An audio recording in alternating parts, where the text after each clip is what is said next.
Finishing up our breakfast conversation with Washington Commanders coach Dan Quinn, and then we take a trip around the beat to find out what some of our fellow beat reporters think about the job that Dan Quinn and Adam Peters are doing currently. That's coming up on today's episode of Locked On Commanders. Your daily podcast on the Washington Commanders, part of the Locked On Podcast Network. Your team every day.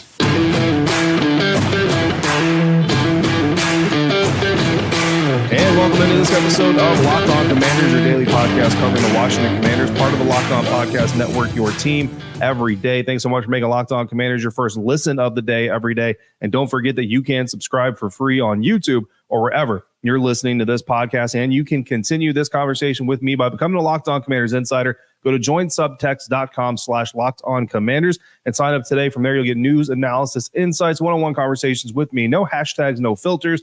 No apps, just your cell phone. I text you, you text me. We have a good time. A lot of people joining this week, so greatly appreciate all of you insiders. As I speak right now, I am uploading the videos of Adam Peters, Dan Quinn, and Josh Harris to send over to you. So you will have the full insider access to the scrums, the roundtables that we did with those three individuals here in Orlando during the NFL annual league meetings. Again, join subtext.com/LockedOnCommanders if you want to get in on the fun. I am David Harrison, credentialed member of the media covering the Washington Commanders for CommanderCountry.com. I'm part of Sports Illustrated's FanNation, and I'm here with you every Monday through Friday, along with our everydayers. And as always, everydayers, appreciate you for coming through like you do. Today's episode is brought to you by FanDuel. Make every moment more. Right now, new customers, you get $200 in bonus bets with any winning $5 bet. That's $200 if your bet wins.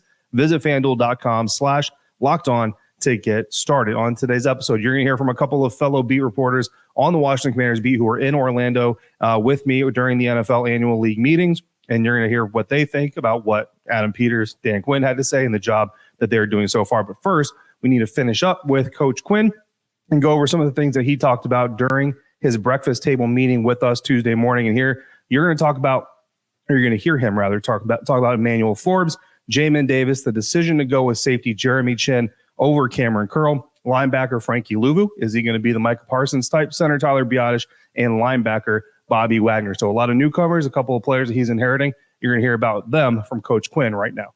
Dan, what did you when you went back and watched Emmanuel Forbes' tape from last year? You obviously also saw him in real life. Yep. What's kind of stood out to you? Obviously, you had some struggles last year. What do you guys think you can do to kind of help him out? Yeah, and I'll even go back further because I did a lot of work on him coming from the draft before then. And I think probably the number one thing that stood out was the ball skills and the ability to go take the ball, eliminate it. And so when you have that kind of rare ball skills and return ability with it, that's his superpower. That's, I think, what makes him so unique. And so we'll certainly try to, accentuate that. But that's the thing that jumped out to me more than anything is he has got this rare ability to find the ball. And as you guys know, playing DB, it's not like the catches are here. It could be behind you. It could be down low. And so the ability to track a deep ball, that's a real trait that you want to look for if you want to get good at takeaways, and he's got it. The work with the DBs you guys did in Dallas, how do you get Forbes back on track to what you saw coming out of college? I think, like with everybody on the team, it's all about our competition. And so we want it at every single position, and it's really the central theme in what we do. So whether we're in the off-season workouts or at practice, just to make sure, hey, this is how we're going to start. So there's not any different levels of people. Everybody's learning the systems all at the same exact space. So, the competition would be the one that really drives that. And we're really looking forward to working with him. And another former first-rounder in Jamin Davis. Yeah. How do you get him to a place where, maybe athletically he should be performing?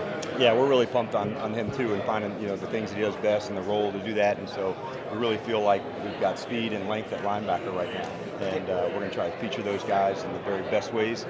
Part of, over the last few years, we've played some people at different positions where they may line up at a strong safety but playing backer or playing backer and line up at a different spot. So that's also what this offseason is about, that you find out for a guy like Forbes, what can he do, or a certain tight end or a linebacker. And so once you can do that, might be a running back who's got really good ball skills. Can you split them out and play them at receiver? So those are the things that's kind of really fun about the off-season program and into training camp.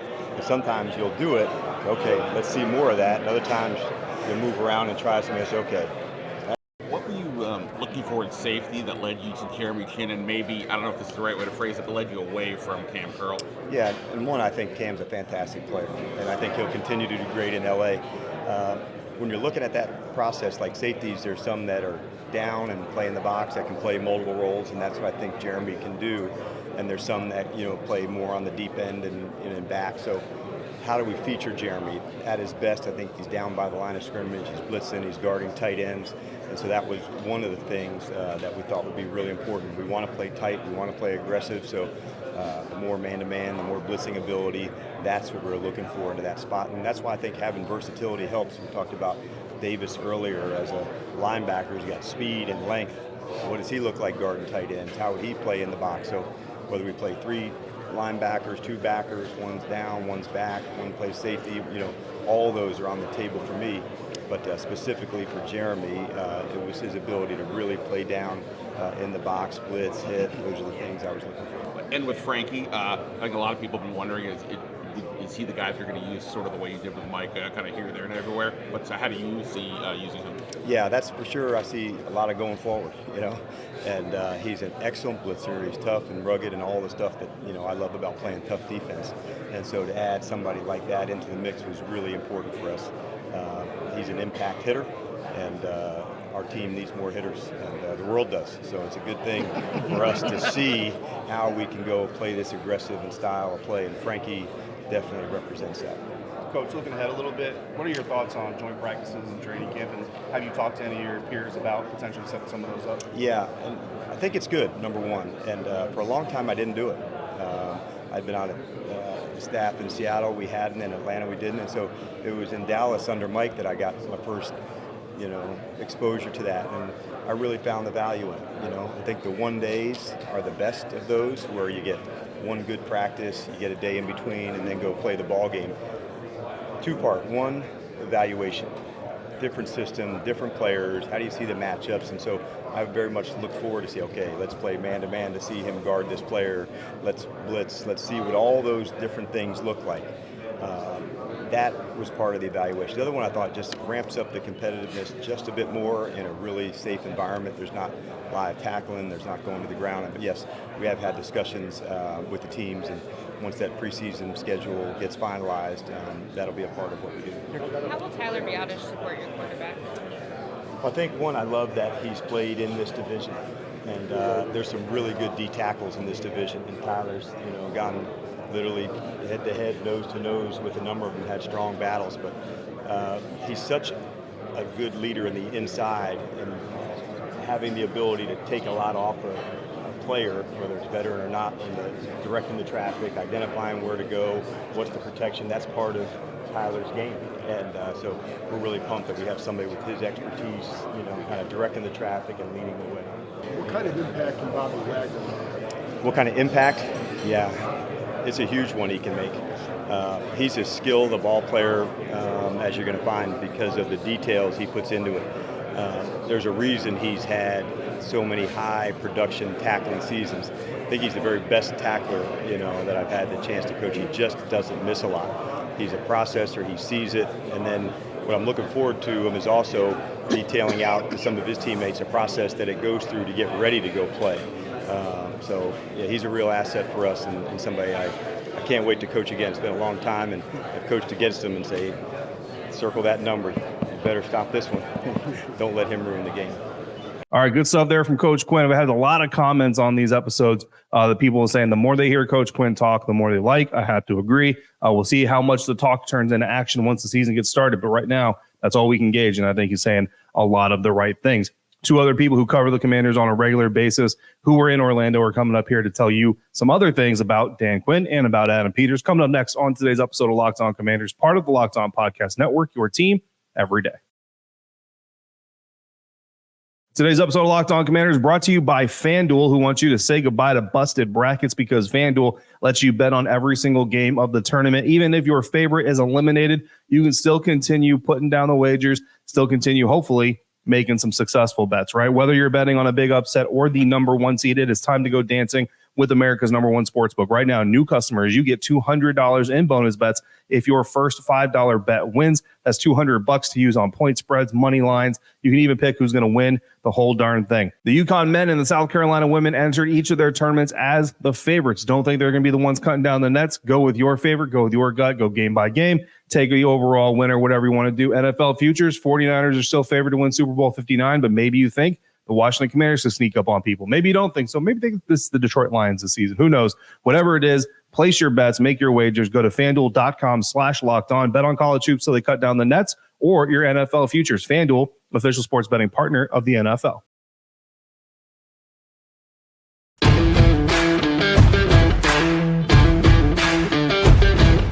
Continuing now with today's episode of Locked On Commanders. Thanks again for making Locked On Commanders your first listener, your first view today and every day. Every dayers, make sure you come back on Monday. We got a brand new mock draft Monday drop, and I will be back home in Virginia where it doesn't take me 6 hours to upload an episode to YouTube. In the meantime, if you're watching Fox Sports or ESPN and find that you have to turn your television down all day whenever they start shouting, make the switch to Locked On Sports Today, a free 24/7 sports streaming channel program for you every day to bring you the biggest stories without all the screaming. Locked On Sports Today brings you can't miss analysis, opinion, and news streaming 24/7 on YouTube or the free Amazon Fire TV channels app, part of the Locked On Podcast Network, your team every day. All right, guys, we have now Candy Waller, president of Bowie TV, out here in Orlando, Florida for the NFL annual league meetings with me. And we're going to be talking about Coach Dan Quinn. So, Candy, we got to talk to Dan Quinn on Tuesday morning at the coach's breakfast, got to pick his brain about a lot of things, sat here for about half an hour with him. But ultimately, we've talked to Coach Quinn now a few times, handful of times. And so really, I just want to know, we've talked a lot about what other people think of Coach Quinn. What are your impressions of Coach Quinn as we've had these few conversations?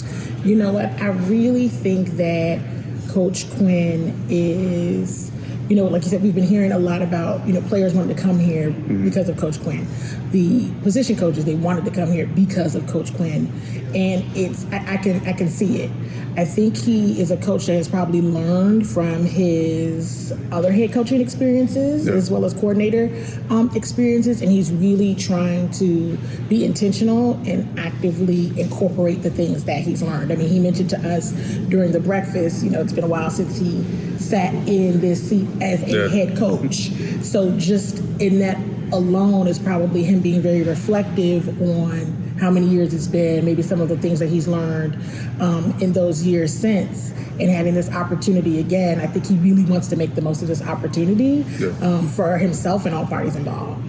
And then we talk about the roster building, right, and everything. He talks about kind of understanding the style of the player that they want and how they did go to a lot of guys that they know because they just so happen to know that those guys fit their style. Not that they're intentionally seeking out players that they know, but when you look up and down the additions, I know we talked about the offense a little while back, or we talked about the defense a little while back, but when you look up and down the changes that they've made, where do you see that this team still needs to make the biggest improvement outside quarterback? Because obviously that's going to be addressed. Right. I'm still really wondering a couple different areas. I know they really cared about that front seven, and that offensive line and all those things. But I'm still not sure the direction from a defensive back perspective. I'm still trying to get my bearings together. I know we've been asking a lot of questions about, Emmanuel Forbes and what went into the decision to not re-sign Cam Curl. And so I'm still waiting to see if these current signings are more depth signings and they're really going to be working with the current players to kind of do some of the things they did very well in college and really hone into those skills. So I want to see that, and I'm still just kind of anxious about the offensive line. Like, hey, are they there yet with this, or are these depth signings? Yeah.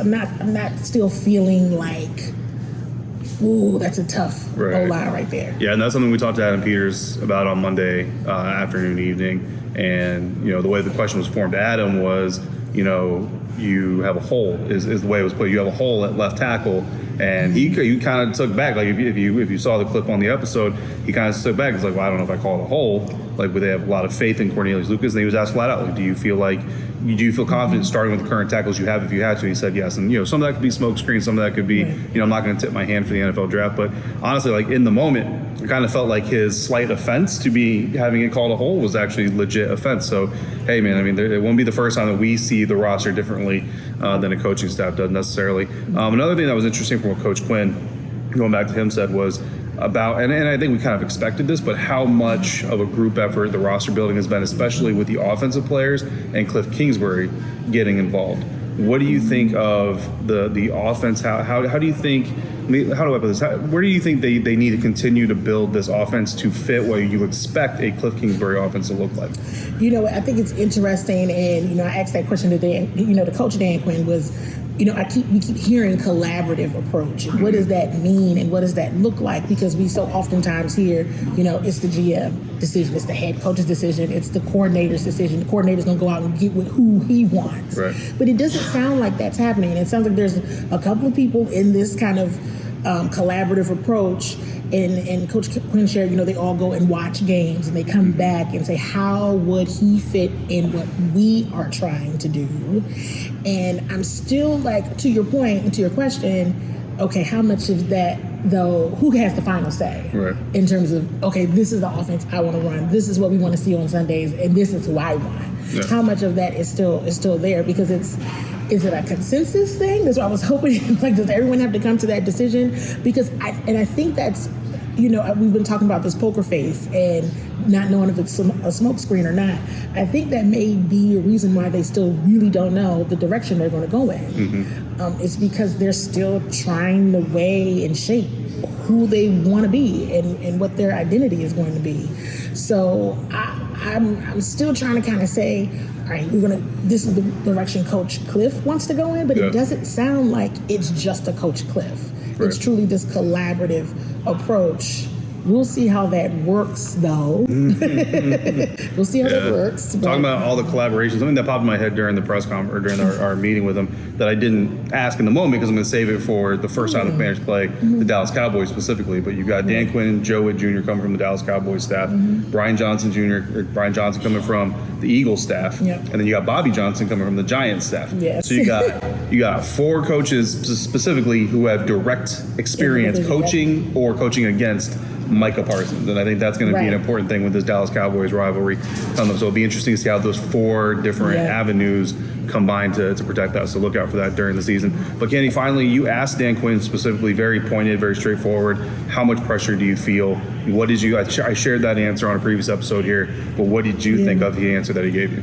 I think his answer was genuine. I didn't think he wanted to tell me I'm scared crapless. I didn't think he would tell me that. But I do think it was an important question to ask because, and it was, to the previous question before that, right? Has he ever drafted this high? I don't think he has.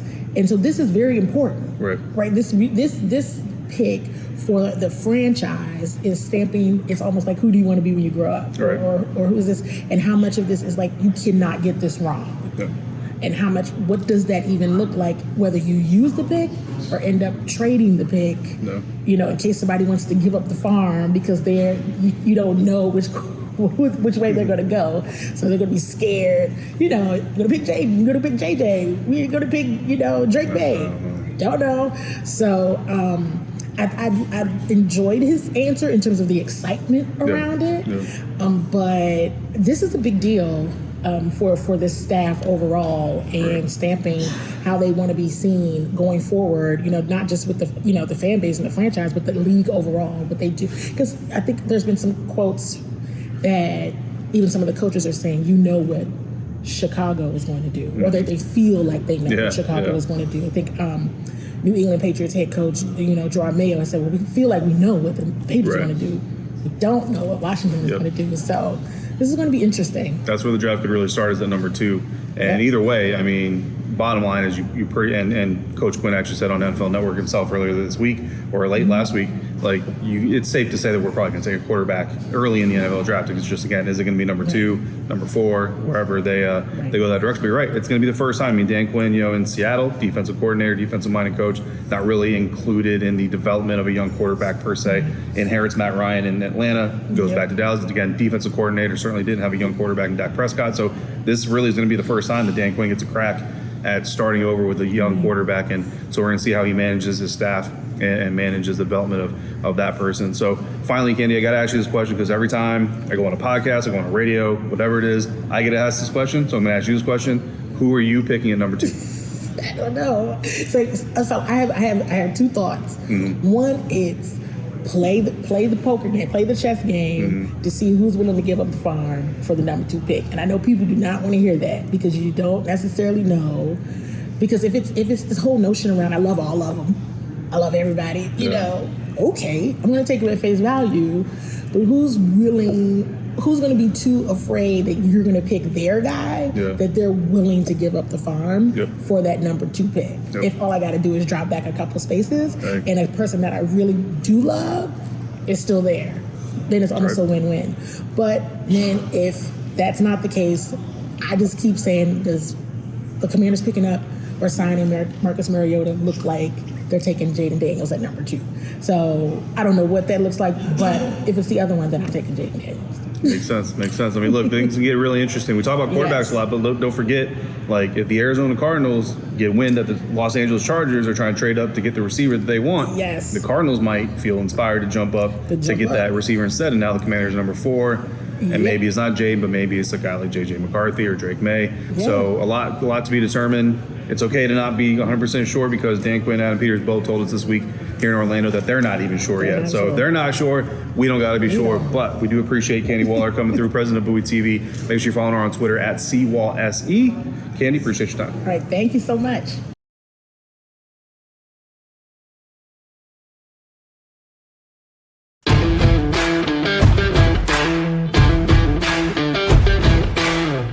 Continuing our round robin of Commanders beat reporters here. Ben Standig of The Athletic, kind enough to jump in and join us here. And Ben, we're going to talk a little bit about General Manager Adam Peters. And first time we've been able to have you on the show this offseason, so actually just kind of a general scope. How do you feel Adam Peters is doing so far? You know, obviously it's all conceptual at this point, because until the players play, who knows? But, you know, for sure. But I think conceptually they did what I would have done, if that's the right way to phrase it. You know, they had the most cap space. I think some people out there thought, okay, new owner, new everything. They're just going to go spend like me my first time I went to Vegas. No, I didn't really think that made a lot of sense. You do that when you think you are close or you're delusional, which we saw with this franchise 20-ish years ago. So to me, they had to. I think what they did was right. There was 2 or 3 guys that they picked, that they signed who were longer term plays. Obviously, your Frankie Luvu, Tyler Biadasz, those guys, Dorrance Armstrong. But everybody else is like, look, we just have to get back to functional, right? I mean, beyond the fact that the team was 4 wins last year, a ton of free agents. There's a reason they won 4 games. So I think they did a good job of just getting guys at certain key positions where they probably feel, hey, the draft is maybe not going to be as helpful. Defensive end comes to mind. And, where picking it 2 is great, but it means you're going to miss out on a lot of the other positions. So I think they did a pretty good job of filling in the gaps. I like their process that they went through. And, other than a couple of spots, I think they have like a starting lineup at this point, which you couldn't have said when they inherited the job. So I think in general they've done a pretty good job. But this is just obviously step 1. This is just fill in the blank. Now the draft is the next key to help with that, and then what happens next offseason. But I think for now, I think they've done a pretty good job. Yeah, no, I think I agree. And a lot of 1-year deals, a lot of, I think Adam called it, what do you call it? Basically, flexibility is basically what he called it. You look at the cap situation next year right now, they're projected to still have about another $90 million in cap space. So even with all the money they've spent, they're going to have even more to spend next year. And so I think they're taking a very smart approach to it and really kind of taking the year to figure out who fits, who doesn't fit, move on next year, and with a better, I don't say a better plan, but better information at hand. 2 players specifically that may or may not be a part of the future: Jamin Davis and cornerback Benjamin St. Juste. Now, Adam Peters said that Jamin Davis' 5th-year option decision hasn't been made yet. What do you make of that situation? Do you have a prediction there? I've already made my prediction, so they know what I think. But do you think there is a prediction that you already have made? And what do you think of the future of Benjamin St. Juste in this defense? Well, yeah, for Jamin, I've made my prediction too, but I forget what I think. When Adam Peters was asked this, he says that he and Dan Quinn have not talked about it yet. Let's just take those words as fact. Yeah. If you have not already discussed whether you're going to pick up an option for a player, he is not in your plans beyond at least this year. It doesn't mean he couldn't be kept beyond if he has a really good year, but they went for 2 linebackers. Dan Quinn last year with Dallas played nickel or dime 94% of the time. Yeah. So there's not many 3 linebacker looks, and I reported a couple weeks ago that they're seeing Jamin more as a guy they want to have attacking the pocket, which I think for any of us who watched him play the last couple of years seems like a better route because it just doesn't have those drop back instincts. fine, you can do other things. He's really got athleticism. So to me, that's where I see him essentially being the third linebacker at this point, depending on what else they do. I am fascinated by what this coaching staff is going to be able to do with the players who are here, because as we know, there were high hopes for last year, relatively speaking, that completely faded. And it's just like, wow, some of these guys, did they regress? Were they not as good as we thought?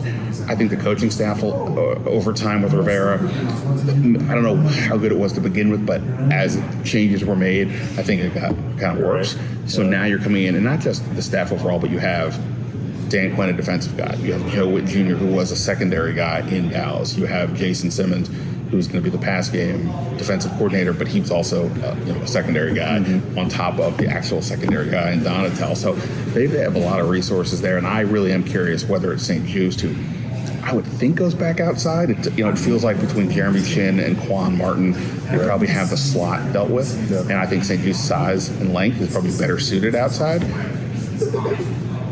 What happens beyond that, I don't know. Like I said, this is where I'm curious between him and Forbes in particular. How does this coaching staff get them to be on a better space? And with St. Jude's, just more consistency, fewer penalties, that type of deal would be huge. And I think he's a good player, but it is still year 3. It's now going to year 4. We can't just keep going, well, he's learning. Okay, this is when you should be figuring out kind of, who you are in this league. Yeah, absolutely. And I think that we're going to learn a lot about what they think of Benjamin St. Jude's, more specifically than Emmanuel Forbes. If a guy like TJ Tampa out of Iowa State is available at 36, do they pull the trigger on that? And that kind of tells you maybe what the future might be there. Do you pick just TJ Tampa because you also can't pay attention to the Bucs? You know what? That is a funny coincidence. But no, I like the prospect as well. So it's a comfortable fit. If I could change my name to TJ Tampa, I think I would probably do it. That's a great name. Yeah, that's pretty legit. And plus, he's about to make a whole lot of money in the NFL, so you can't beat that either.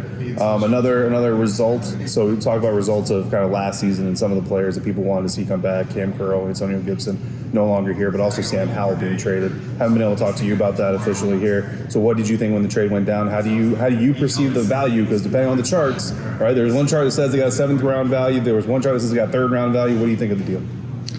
Yeah, so I was under the view that prior to the deal, prior to signing Mariota, that Sam Howell to me should probably get traded, in the sense that they're going to draft a rookie at 2.